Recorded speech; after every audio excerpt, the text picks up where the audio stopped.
Hello, मेरा नाम हरिशंकर वर्मा और आज मैं ऑर्गेनिक केमिस्ट्री के एक छोटा सा टॉपिक डिस्कस करने वाला हूं, जिस टॉपिक का नाम है एरोमेटिसिटी। ठीक है। तो एरोमेटिसिटी जानने के लिए सबसे पहले आपको जानना पड़ेगा कि एरोमेटिक कंपाउंड होते क्या हैं। क्या जानना है सबसे पहले? एरोमेटिक।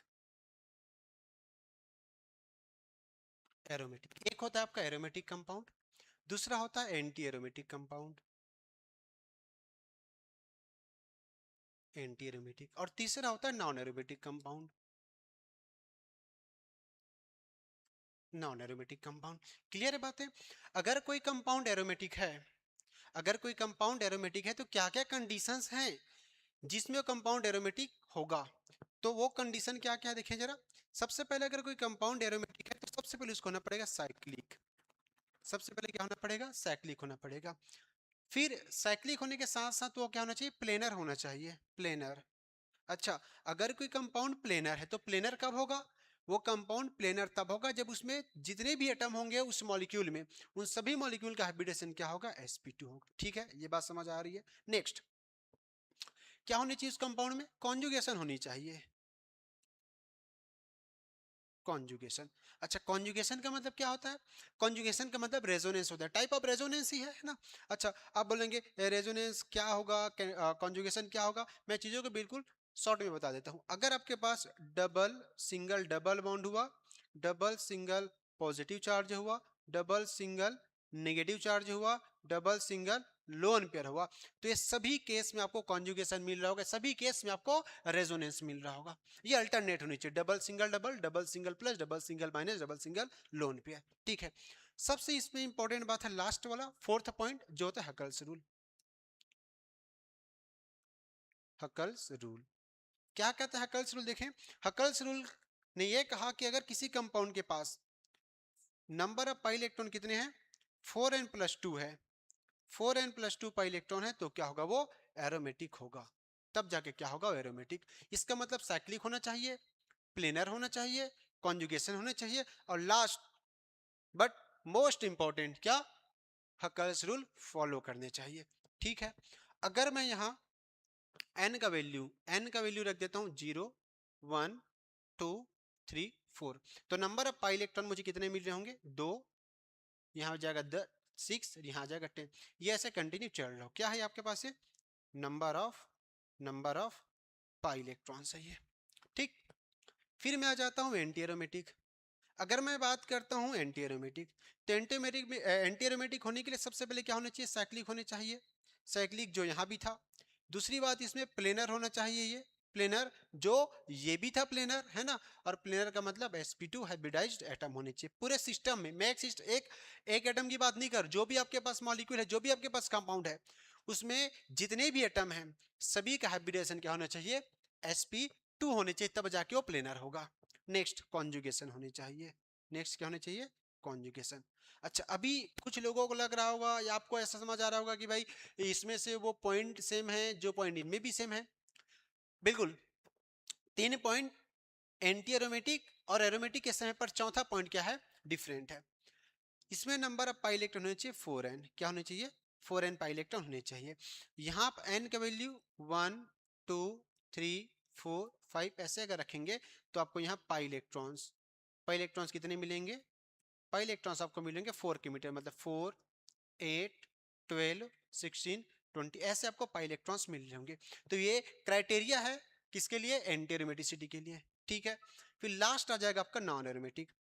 नॉन एरोमेटिक क्या होगा? अगर स्टार्टिंग के 3 में से एक भी फेल हो गया तो क्या होगा? वो नॉन एरोमेटिक। इसका मतलब any one from first three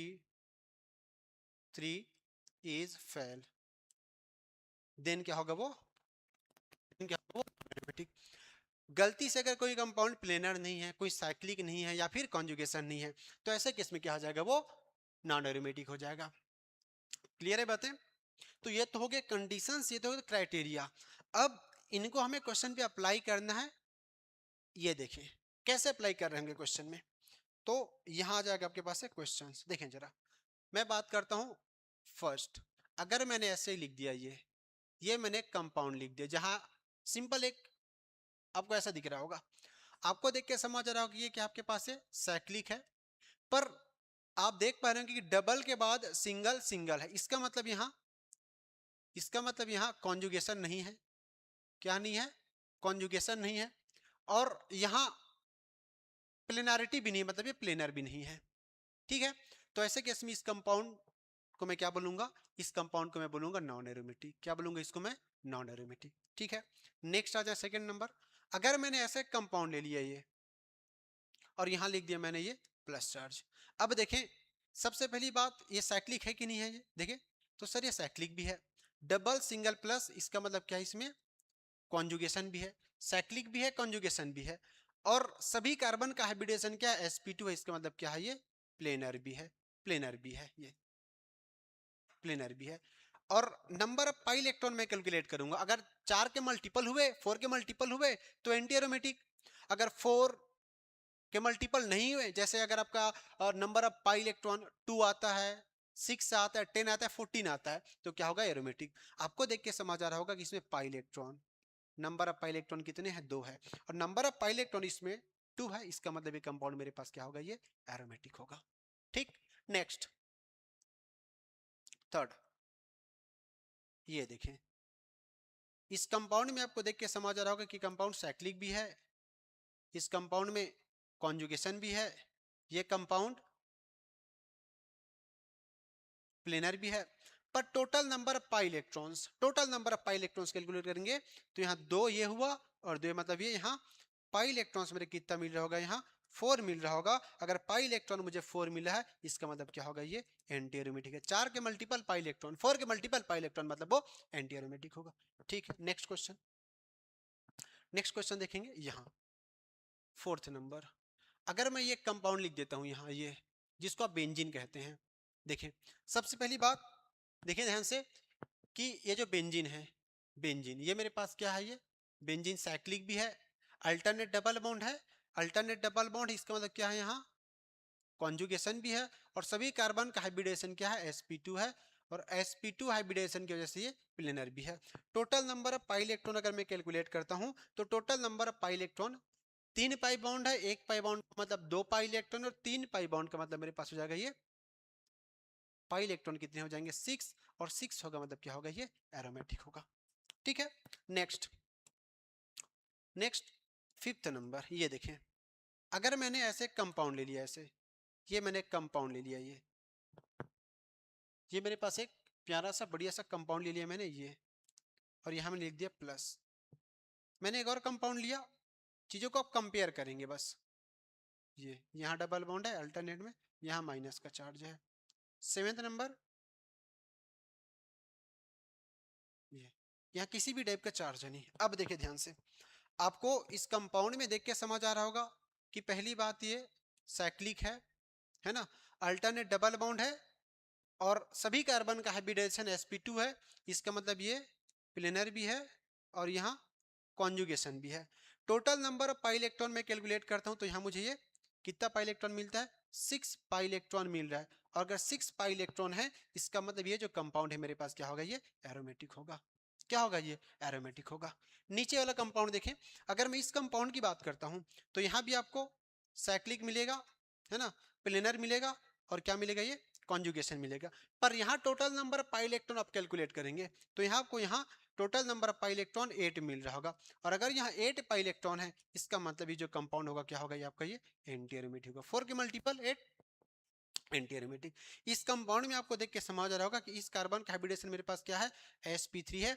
और sp3 का मतलब क्या होगा? ये टेट्राहेड्रल नॉन प्लेनर होगा। ये क्या होगा? ये नॉन प्लेनर होगा। और अगर ये मेरे पास नॉन प्लेनर है, और नॉन प्लेनर का मतलब क्या होगा? ये मेरे पास ये नॉन एरोमेटिक होगा।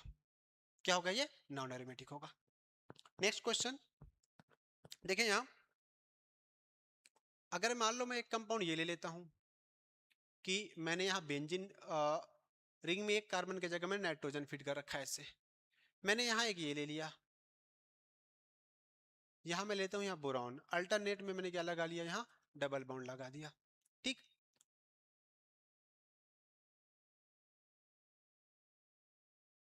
सबसे पहले मैं इनको एक बार देख लेता हूँ दोनों को। देखें जरा, इन दोनों में आप देख रहे होंगे तो आपको समझ आ रहा होगा कि ये साइक्लिक भी है, प्लेनर भी है, कॉन्जुगेशन भी है ना।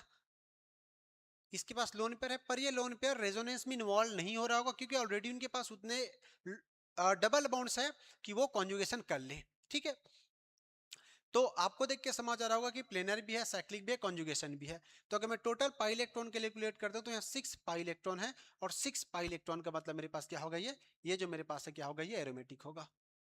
क्या होगा मेरे पास, ये एरोमेटिक। यहाँ भी आप देखें, किसी के दिमाग में आ गया कि बोरॉन ने 3 बॉन्ड बना लिया, तो रेजोनेंस कैसे होगा, कॉन्जुगेशन कैसे होगा? तो मैं आपको बता देना चाहता हूं कि बोरॉन के पास एक वेकेंट ऑर्बिटल होता है जिसके थ्रू ये रेजोनेंस कर पाएगा। अगर ऐसा है, इसका मतलब क्या है आपके पास, ये जो कंपाउंड है ये साइक्लिक भी है, कॉन्जुगेशन भी है, प्लेनर भी है, और नंबर ऑफ पाई इलेक्ट्रॉन कितने, 6 है। इसका मतलब क्या होगा, ये भी आपका एरोमेटिक होगा। ठीक है, एक ये भी देख लें आप,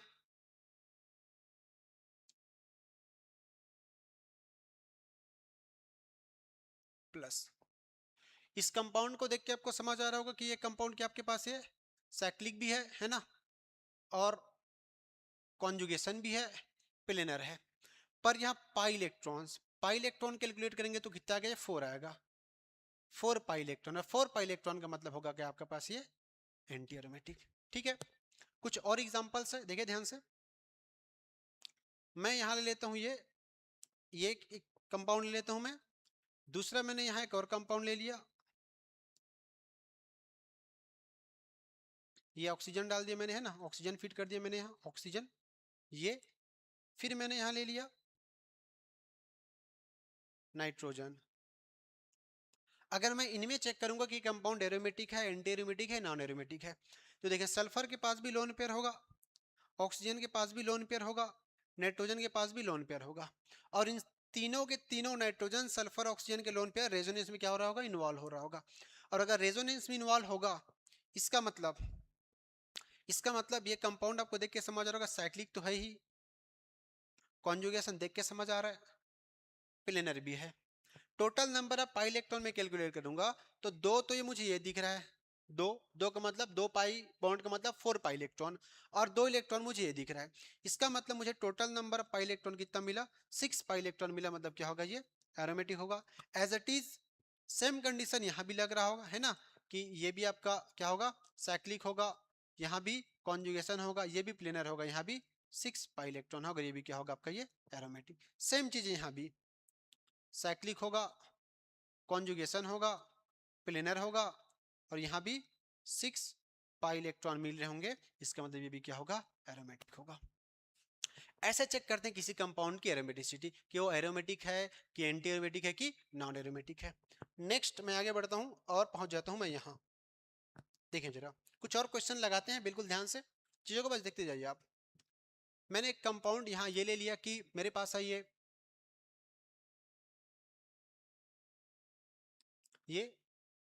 मैंने एक कंपाउंड ले लिया, फिर मैंने एक कंपाउंड यहाँ ये ले लिया, प्लस मैं एक कंपाउंड यहाँ ये भी ले सकता हूँ, ऑक्सीजन के साथ ऐसे। ठीक, अच्छा अगर मैं इनमें चेक करूं तो आपको एक चीज कॉमन दिख रहा होगा कि ये जो मेरे पास कार्बन, इसका हाइब्रिडेशन क्या है, sp3 है, तो कुछ चेक करने की जरूरत नहीं है। ये कंपाउंड कैसा हो गया, नॉन प्लेनर, और नॉन प्लेनर का मतलब क्या हो जाएगा, ये नॉन एरोमेटिक। वैसे यहाँ भी देखें, इसका हाइब्रिडेशन sp3, इसका मतलब ये नॉन प्लेनर, और नॉन प्लेनर का मतलब क्या हो जाएगा, ये non aromatic. As it is यहाँ भी चेक करें, sp3, sp3 का मतलब नॉन प्लेनर, क्या हो जाएगा, ये नॉन प्लेनर, और नॉन प्लेनर का मतलब नॉन एरोमेटिक। बिल्कुल सिंपल तरीका चेक करने का ये। अच्छा कुछ बातें मैं यहाँ बिल्कुल लिख रहा हूँ, ध्यान से समझिएगा।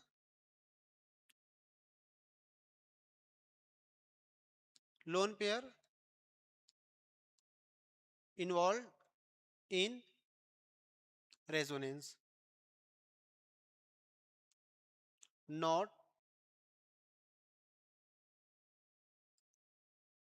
Consider in hybridisation. जो भी लोन पेयर रेजोनेंस में इन्वॉल्व हो रहा होगा उसको मैं हाइब्रिडाइजेशन का पार्ट नहीं मानूंगा, बहुत इंपॉर्टेंट बात है ये। क्लियर है बातें। जो लोन पेयर कॉन्जुगेशन में वाला होगा, रेजोनेंस में वाला होगा, उसको मैं हाइब्रिडेशन का पार्ट नहीं मान रहा हूँ। ठीक है, नेक्स्ट यहां आ जाए। अगर मैंने बोला बताओ ये कंपाउंड एरोमेटिक है, एंटी एरोमेटिक है, नॉन एरोमेटिक है, प्लस या माइनस, देखें तो ये कंपाउंड आपको देख के समझ रहा हो कि साइक्लिक है। ठीक है, साइक्लिक है, इसमें कॉन्जुगेशन भी है और ये प्लेनर भी है। देखिए ये क्या है, बस ये बेंजीन ही तो है, प्लस माइनस है, बॉन्ड मैंने ब्रेक किया, एक में गया प्लस, एक में गया माइनस, इसका मतलब यहाँ 6 पाई इलेक्ट्रॉन है। और अगर इसमें 6 पाई इलेक्ट्रॉन है, इसका मतलब क्या होगा, ये एरोमेटिक होगा। क्या होगा, ये एरोमेटिक। कुछ इंपॉर्टेंट एक्सेप्शनल है ना, ये एक्सेप्शनल, देखिए ध्यान से, ये मैं कंपाउंड लिख रहा हूं यहाँ, चीजों को ध्यान से समझिएगा। देखिए ये कंपाउंड साइक्लिक भी है, प्लेनर भी है और इसमें कॉन्जुगेशन भी है। साइक्लिक भी है, प्लेनर भी है और कॉन्जुगेशन भी है। देखने से समझ आ रहा है कि इसमें टोटल नंबर पाई इलेक्ट्रॉन कितने हैं, 8 पाई इलेक्ट्रॉन है। कितने पाई इलेक्ट्रॉन है इसमें, 8 पाई इलेक्ट्रॉन है। और इसका मतलब इसे क्या होना चाहिए, एंटी एरोमेटिक। बट ये एंटी एरोमेटिक नहीं होता है। ये कंपाउंड आपका क्या होता है, ये कंपाउंड आपका होता है नॉन एरोमेटिक। और ये इस फॉर्म में एग्जिस्ट नहीं करता है, ये इस फॉर्म में एग्जिस्ट नहीं करता। ये एग्जिस्ट करता है किस फॉर्म में, टब लाइक स्ट्रक्चर बनाता है। जैसे टब का स्ट्रक्चर होता है, बस बिल्कुल वैसे ही एग्जिस्ट करता है ये, कुछ ऐसे। देखिए यहाँ होगा डबल बॉन्ड, यहाँ यहाँ और यहाँ ऐसे, ये इस फॉर्म में स्ट्रक्चर, इस फॉर्म में ये एग्जिस्ट करता है, टब लाइक स्ट्रक्चर।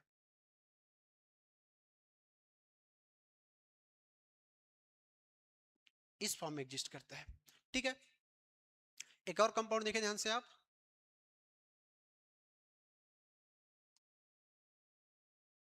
ये single double single double single double single double. एक सेकंड है ना, मैं थोड़ा बैक करता हूँ। और double single double single double single double single double single, ये मैंने कंपाउंड लिख दिया है ना। अच्छा, देखने में आपको समझ आ रहा होगा कि ये साइक्लिक भी है, प्लेनर भी है, कॉन्जुगेशन भी है। Total number of pi electron आपने कैलकुलेट किया तो आपने 10 पाई इलेक्ट्रॉन कैलकुलेट किया। और आपके अकॉर्डिंग इसको क्या होनी चाहिए, क्या होना चाहिए, एरोमेटिक। बट बट बट ये एरोमेटिक नहीं होता है। ये कंपाउंड भी क्या होता है आपका, ये नॉन एरोमेटिक होता है। रीजन क्या समझे, यहाँ एक हाइड्रोजन एटम है, यहाँ क्या है, ये हाइड्रोजन एटम है जो आपका डेज में होगा, जबकि दूसरा हाइड्रोजन एटम कहाँ होगा, वेज में होगा। रिपल्सन की वजह से इसमें प्लेनरिटी चेंज हो जाती है और ये कंपाउंड ओवर आपको क्या मिलते हैं, ओवरऑल ये नॉन प्लेनर मिलता है। और अगर ये प्लेनर ही नहीं है, इसका मतलब ये एरोमेटिक तो पॉसिबल ही नहीं है, इसलिए क्या होता है, ये एंटी एरोमेटिक होता है। क्लियर है बात है। इसमें मैंने जितने क्वेश्चन कराए हैं, ऐसा सिंगल क्वेश्चन नहीं होगा जो प्रीवियस ईयर में नहीं पूछा होगा, चाहे वो नीट की बात हो, जेईई मेंस की बात हो या एडवांस की बात हो। सभी क्वेश्चंस आपको ऑलरेडी एग्जाम में पूछा जा चुका है। ठीक, कुछ और एग्जांपल आप देख सकते हैं, देखें जरा, इसके थ्रू आप कुछ और बढ़िया चीजें कर सकते हैं। और वो क्या है, देखें इसका एप्लीकेशन, अगर मैं एक बात करूँ, मैं एक एप्लीकेशन आपको बता देता हूँ। देखें आप इससे स्टेबिलिटी कंपेयर कर सकते हैं। क्या कंपेयर करेंगे, स्टेबिलिटी।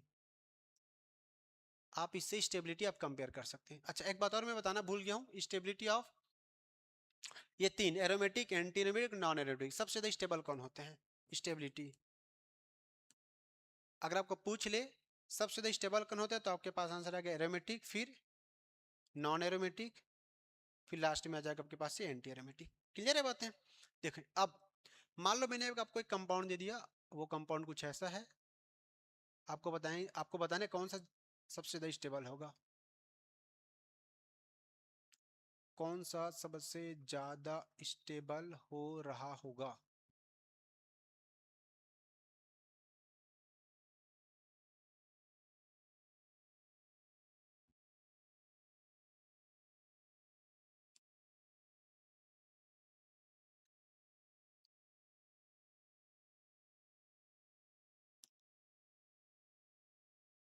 ये देखें जरा, कोई पूछ ले तीनों में सबसे ज्यादा स्टेबल कौन सा है, तो आप चेक करेंगे तो आपको समझ आएगा कि ये क्या होगा आपके पास, एरोमेटिक, ये क्या होगा, एंटी एरोमेटिक, जबकि ये क्या होगा, नॉन एरोमेटिक। अच्छा, अब अगर ये मेरे पास ए है, ये मेरे पास बी है और ये मेरे पास सी है, तो अगर मैं स्टेबिलिटी के ऑर्डर में इनको अरेंज करूंगा तो सबसे ज्यादा स्टेबल ए मतलब सामने आ जाएगा, फिर नॉन एरोमेटिक इसका मतलब सी, और बी सबसे अनस्टेबल होगा क्योंकि क्या है वो एंटी एरोमेटिक है। ये स्टेबिलिटी कंपेयर करने का तरीका होता है। उसके बाद कुछ एक दो एग्जांपल और देखिए ध्यान से। जैसे मैंने एक कंपाउंड लिख दिया,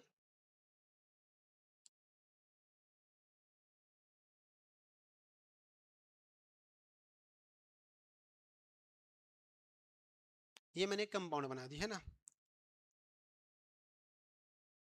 ये ऐसा है। अब मैंने बोला आप इसको, इस बॉन्ड इसमें से आप एक बॉन्ड को ब्रेक करो, इसमें से एक बॉन्ड को ब्रेक करो, और ब्रेक करने के बाद आपको समझ आ रहा होगा या तो ऊपर में प्लस जाएगा या तो नीचे में माइनस जाएगा, या तो ऊपर में माइनस जाएगा नीचे में प्लस जाएगा, बताए कौन सी वाले में स्टेबिलिटी ज्यादा होगी। तो आपको समझ आ रहा होगा स्टेबिलिटी तब बढ़ेगी जब एरोमेटिसिटी बढ़ रहा होगा। देखिए ध्यान से, अगर ऊपर में माइनस जाएगा तो total number of pi electron कितने हो जाएंगे इसमें, 6 पाई इलेक्ट्रॉन होंगे। कब, जब ऊपर में जाएगा माइनस। नीचे में प्लस जाएगा तो टोटल पाई इलेक्ट्रॉन कितने होंगे, 2 होंगे। कब, जब पाई इलेक्ट्रॉन, कब 2 होंगे, जब प्लस आएगा। इसका मतलब जो ये वाला इसमें बॉन्ड ब्रेकिंग का जो सिस्टम है ये बिल्कुल सही है, क्योंकि इससे एरोमेटिसिटी बढ़ रही है। इनकेस अगर आप उल्टा कर देते तो ऊपर वाला भी क्या हो जाता आपका, ऊपर वाला भी नॉन एरोमेटिक एंटी एरोमेटिक हो, तो नीचे वाला भी एंटी एरोमेटिक हो। कब, जब ऊपर में आप प्लस लगा देंगे नीचे आप माइनस लगा देंगे। तो ये बॉन्ड ब्रेक करने का एक बेहतरीन तरीका है। ठीक है, सेम वैसे ही एक और एग्जांपल्स।